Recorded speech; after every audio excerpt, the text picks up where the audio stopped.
Olá, que a paz de Jesus esteja nos envolvendo, hoje e sempre. Estamos aqui mais uma vez para um estudo do Evangelho. Vamos rogar a Deus, aos bons espíritos, que nos ampare e nos proteja, que derrame sobre nós as suas bênçãos, as bênçãos sobre os nossos lares. Meus queridos amigos, hoje o nosso tema é do livro Caminho, Verdade e Vida, Psicografia de Chico Xavier, Mensagens de Emmanuel.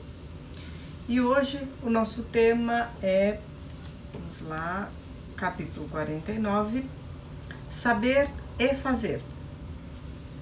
E Emmanuel começa analisando um versículo do Evangelho de João, com uma frase de Jesus. Se sabeis estas coisas, bem-aventurados sois se as fizerdes.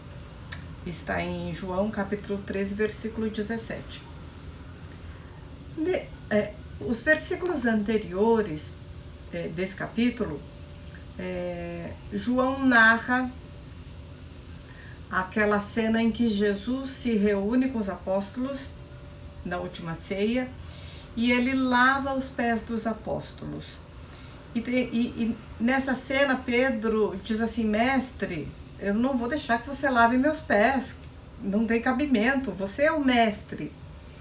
E ele diz assim: não, eu vou lavar seus pés, façam isso com os outros, vejam o meu exemplo, sirva o outro. E aí foi que Jesus lança nesse versículo essa frase: se sabeis essas coisas, bem-aventurados sois se as fizerdes. E Emmanuel vai tratar então do saber e fazer. E começa assim: existe, entre saber e fazer, existe singular diferença. Quase todos sabem, poucos fazem. Essas duas frases pequenas de Emmanuel nos faz refletir sobre o nosso momento atual. Nós mesmos, depois de 2000 anos de evangelho no mundo, depois de tantos ensinamentos, de tantos estudos, depois de nós adentrarmos na doutrina espírita e nos dedicarmos à leitura, à reflexão, ao estudo, é hora de colocar a teoria em prática. A teoria é importante porque ela nos dá base para as nossas atitudes, mas a teoria vazia, a teoria sem ação, ela é inócua. Que adianta muito saber se nós não fazemos nada com essa sabedoria? É como se nós tivéssemos várias ferramentas para trabalhar e ficássemos olhando as ferramentas sem utilizá-las. Não tem efeito nenhum. O que nós percebemos hoje na humanidade e em nós mesmos é que muito sabemos e somos mestres em dar opiniões, principalmente na vida do outro, né? Quando alguém está com algum problema, enfrentando algum problema, somos o primeiro a opinar. Não, é isso, é aquilo, eu sei disso, porque no livro dos Espíritos tem isso, no Evangelho diz aquilo, Emmanuel, Kardec, Divaldo, e nós vamos repetindo esse conhecimento, mas não praticamos. E o que Jesus quis dizer aqui é que seremos muito felizes se praticarmos todos os ensinamentos que ele nos trouxe. O bem é silencioso. E aqui um adendo: existe muita gente fazendo o bem no mundo. Nós focamos os nossos olhos e os nossos ouvidos a tudo aquilo que é contrário ao bem. Tudo que é contrário ao bem atiça em nós uma curiosidade incrível. E nós comentamos e espalhamos, mas o bem, como ele é silencioso, muitas vezes ele passa desapercebido. Existe no mundo pessoas maravilhosas trabalhando pelo bem do outro. E elas são silenciosas. E elas não alardeiam o trabalho que fazem. Existem muitos grupos fazendo ações sociais. Quando nós estamos dormindo à noite, existem grupos saindo e fornecendo lanche, comida e água para quem mora na rua. É silencioso, não aparece, né? Tem muita gente distribuindo alimento para as famílias carentes. Tem muita gente distribuindo e fazendo festa em orfanato e nas crianças. E tem muita gente trabalhando no bem. Nós não podemos continuar com o discurso de que tudo vai mal, e de que Deus abandonou a terra, e de que tudo é um desastre. Quanto mais nós verbalizamos esse caos, mais medo e terror nós vamos espalhando. É preocupante esse discurso, não é? Então, o que nós estamos fazendo com toda a teoria que nós aprendemos? De que serve todo o conhecimento que nós adquirimos? Nesses 2000 anos de estudo do Evangelho. Não é de hoje que nós estudamos os Evangelhos. Então, Emmanuel vem nos colocar a questão da necessidade de pôr em prática, da necessidade da ação. E aí ele continua: todas as seitas religiosas, de um modo geral, somente ensinam o que constitui o bem. Todas possuem serventuários, crentes e propagandistas. Mas os apóstolos de cada uma escasseiam cada vez mais. Todas possuem serventuários, aqueles que estão servindo ali no meio do instituto religioso, crentes, aqueles que acreditam, e propagandistas. Eu faço propaganda do meu segmento religioso, da minha crença, mas os apóstolos mesmos, aqueles que seguem os preceitos divinos, estão cada vez mais raros. Estamos cheios de sabedoria, estamos cheios de saber, de teoria e pouca ação.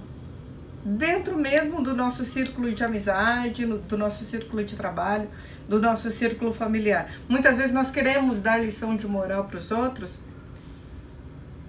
sem pôr em prática aquilo que nós fazemos a propaganda. Então fica vazio. Que semente é essa que não é lançada na terra? E Emmanuel continua: há sempre vozes habilitadas a indicar o caminho. É a palavra dos que sabem, aquilo que a gente tinha comentado. É muito fácil eu indicar o caminho ou a solução para um problema para alguém que está numa dificuldade. É fácil. Eu não estou passando por aquilo. É fácil julgar, faria isso, faria aquilo ou não faria. Porque nós não estamos vivenciando aquela dor. Então, a primeira providência é, diante de uma dor, não estarmos cheios de opiniões, conselhos, mas principalmente acolher quem está na dor. Primeiro acolhe, primeiro dá carinho, primeiro ampara. E depois, se alguém perguntar a nossa opinião, daí a gente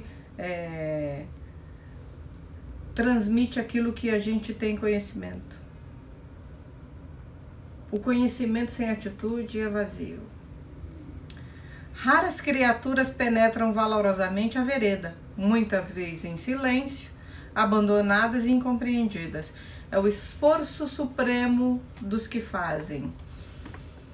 Tem muita gente trabalhando pelo bem, porque Deus, na sua infinita misericórdia, Ele equilibra esse barco, né? Nós estamos na Terra, encarnados, com diversas pessoas de diversos níveis intelectuais, espirituais, morais.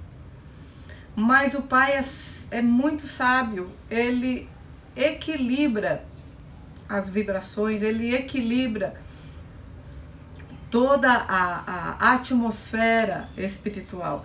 Então não há predominância do mal. Parece que o mal predomina, e o mal é a ausência do bem. Mas o bem silencioso, ele vai trabalhando de uma maneira que todas as coisas são equilibradas. E tudo é administrado e controlado por Deus. Não cai uma folha de uma árvore sem que a providência divina esteja atuando. Então vamos acreditar nessa supervisão do Pai, né? E todas as vezes que nós nos afastamos da prática do bem, nós sentimos um vazio. Tanto que Jesus coloca a bem-aventurança, né? Bem-aventurados sois se fizerdes essas coisas. Que coisas? Tudo que nós aprendemos. Aquilo que Jesus sintetizou. Amar a Deus sobre todas as coisas e ao próximo, vírgula, como a si mesmo. Quando nós colocamos em prática todo o ensinamento e as leis divinas, nós alcançamos essa bem-aventurança, essa felicidade.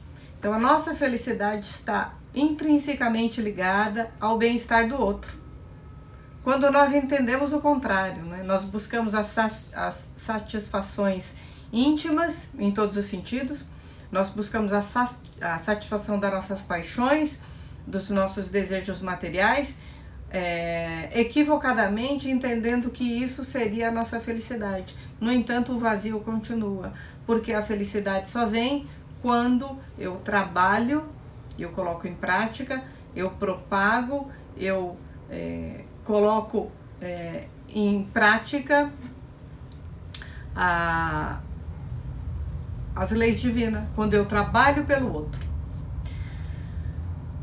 Jesus compreendeu a indecisão dos filhos da terra e, transmitindo-lhes a palavra da verdade e da vida, fez a exemplificação máxima através de sacrifícios culminantes. Jesus, sabendo a nossa indecisão ao seguir o caminho do bem, ele vem e exemplifica. Ele não escreveu, ele não deixou nada escrito. Toda a trajetória de Jesus foi pela exemplificação. Todos os seus atos mínimos, todas as suas palavras tinham um sentido de ensinamento. Então, toda a sua trajetória, ela tem um forte ensinamento. Ele veio como o irmão mais velho que dá o exemplo do caminho a seguir. A existência de uma teoria elevada envolve a necessidade de experiência e trabalho. Sempre quando nós vamos colocar em prática a nossa teoria, é preciso, antes de tudo, experienciar. Quando eu vou falar de amor ao próximo, de tolerância, de paciência, eu não posso falar sobre isso se eu não exercitei essas virtudes. É preciso essa experiência e esse trabalho nesse caminho para que nós tenhamos a base para passar para quem quem se aproxima de nós. Então, a experiência e o trabalho é necessário. Se a ação edificante fosse desnecessária, a mais humilde tese do bem deixaria de existir por ser inútil. Ora, se só a teoria fosse necessária, a mínima tese do bem seria inútil porque ela se perderia. Não teria valoração. Sem o trabalho e sem a atitude, não há tese que seja verdadeira. É como a experiência científica. Todo cientista ele faz uma experiência, ele testa ou o medicamento, ou a vacina, enfim, ou a tese, ou a ideia que ele tem. Primeiro ele faz a experiência e ele vê o resultado, para depois afirmar que aquilo, para depois ele lançar aquela tese. Então, é identicamente ao Evangelho, às leis divinas. Elas foram colocadas à disposição da humanidade para que elas sejam utilizadas. São ferramentas para a nossa própria felicidade. Não é para a felicidade do outro. Toda vez que a gente faz pelo outro, a gente está fazendo por nós, primeiramente. A primeira pessoa que recebe a bênção do trabalho em benefício do outro não é o próximo, somos nós mesmos.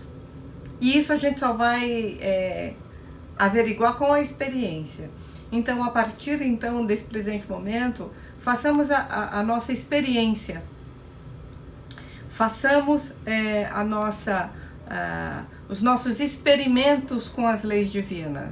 Será que se eu conseguir perdoar, vai ser melhor para mim ou não? Será que é melhor perdoar do que guardar mágoa? Não sei, vamos fazer uma experiência.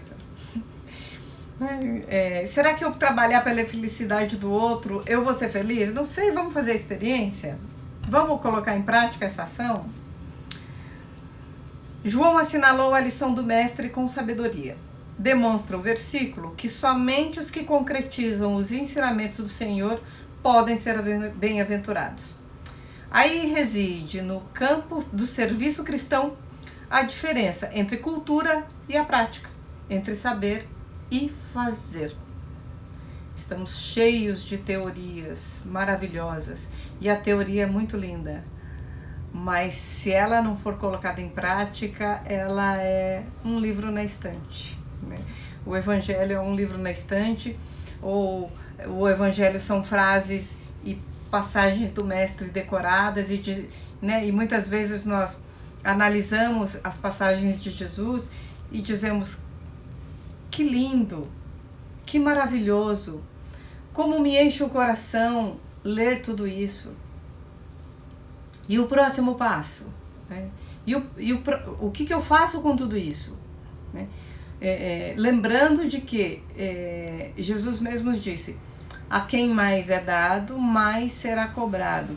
Então, quanto mais nós nos enchemos de teoria e de conhecimento, mais ainda o nosso ser busca a satisfação e a felicidade através, necessariamente, da aplicação desses preceitos. Foi o que Jesus disse nesse final de versículo, quando ele lava os pés dos discípulos num sinal de humildade. Aquela época era comum, antes das refeições, fazer as abluções das mãos e dos pés.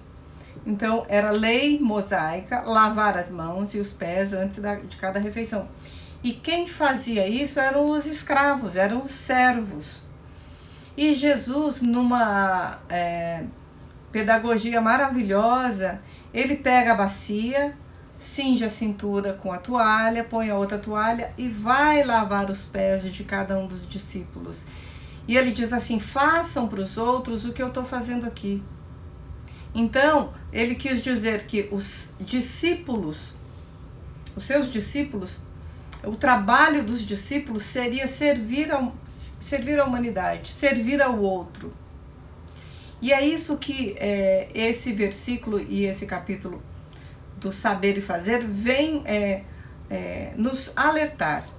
É preciso servir para podermos entender o que é a bem-aventurança. Enquanto nós ficarmos voltados somente às nossas próprias necessidades, voltados à nossa própria casca, né? Enquanto nós estivermos dentro dessa redoma de vidro, ruminando os nossos problemas, as nossas frustrações, a nossa angústia, o nosso sofrimento, enquanto nós estivermos nesta nuvem, né? Nessa casca grossa, sem olhar o outro e sem trabalhar pelo outro, nós vamos estar sempre infelizes, sempre faltando alguma coisa, faltando um pedaço, que nem aquela música do Djavan.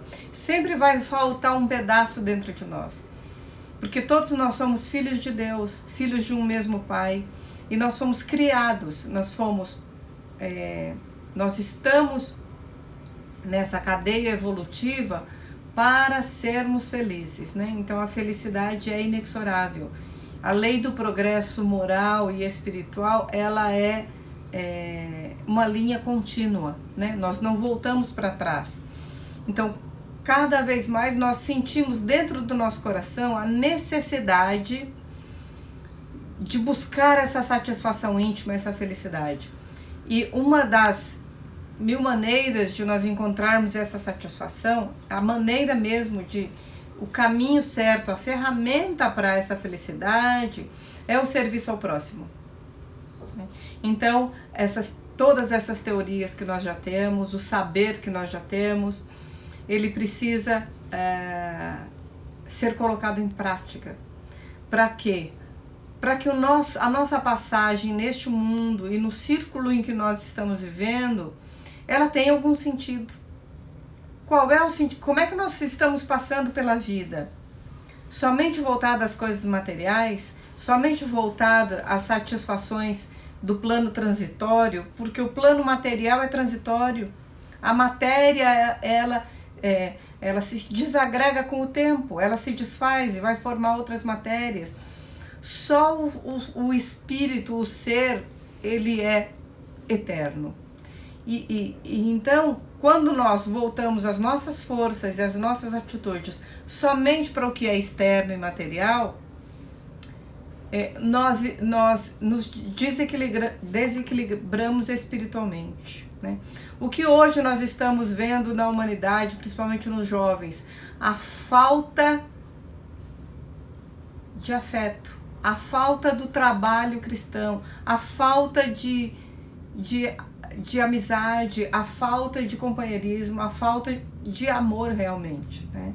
Então isso faz com que a nossa mente, os nossos sentimentos aflorem e surjam todas essas síndromes, a depressão, síndrome do pânico, o desalento pela vida. Falta o sentido da vida, que é o trabalho em favor do próximo. Quando nós descobrirmos que a felicidade do outro, a nossa felicidade depende da felicidade do outro, e começarmos a trabalhar pensando no próximo, em todos os sentidos, todas as nossas atitudes voltadas, minha atitude vai reverberar como no mundo, né? Eu jogo o lixo no chão da rua, eu deixo de reciclar um lixo porque eu tenho preguiça. Peraí, como é que a minha atitude vai reverberar no universo? Não é? A minha falta de gentileza, a minha agressividade, como é que isso está reverberando no universo? Como é que eu estou interagindo no mundo? Nós não somos seres individuais, nós somos seres coletivos. E o bem-estar da coletividade é o nosso próprio bem-estar. Nós não seremos felizes sem que o outro esteja feliz. Enquanto houver alguém chorando de dor, de fome, de frio, de angústia, nós não seremos felizes, né? A humanidade só será plena se todos amarem-se uns aos outros. Essa é a lição de Jesus que nós precisamos colocar em prática. Experienciar. Vamos viver a experiência de trabalhar pela felicidade do outro, que será a nossa felicidade. Que Jesus nos abençoe, que tenhamos uma semana excelente, de muita paz, de muito trabalho, de muita experiência no bem, e que sejamos espíritos cada vez mais felizes, mais confiantes na providência divina e mais alegres, porque chega de tristeza no mundo, chega de baixo astral, chega de só conversa pesada e inútil. Vamos falar no bem, fazer o bem, propagar o bem, para que o bem apareça, para que o amor divino que existe dentro de nós e espalhado no universo possa ser visto pelos olhos de nós encarnados. Que Jesus nos abençoe e nos fortaleça sempre.